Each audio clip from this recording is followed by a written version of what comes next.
Vere United have advanced to the National Premier League playoffs for 2019 after clinching the JFF St. Catherine Clarendon Super League on Sunday. Vere United, who previously competed under the name Jamaica, got the better of True Juice in the final 6-5 on penalties after a 0-0 scoreline in regular and extra time. Vere had to play the last 4 minutes of added time and the 30 minutes of extra time with 10 players after Swain Thomas was ejected for violent conduct.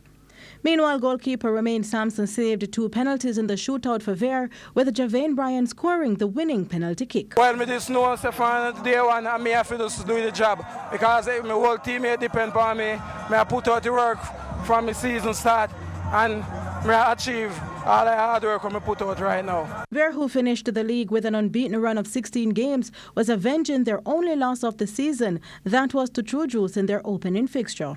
We felt very optimistic that we could take the match because we beat True Juice once in the season. Last time was 2-0. But they came and played a very stubborn game, and we had to dig deep. You had to see it came down to penalty shootout to decide both of us. I have to raise my hats off to this Vere team. They show that they're a true competitor. Now they are the champion.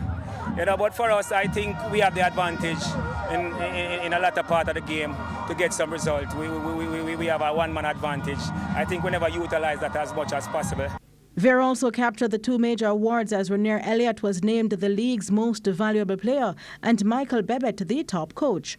The team now awaits their 5 opponents for the Red Stripe Premier League playoff as they vie for 2 spots in the nation's top league, which is set to begin in 2 weeks. Denise Walters for TVJ Sports.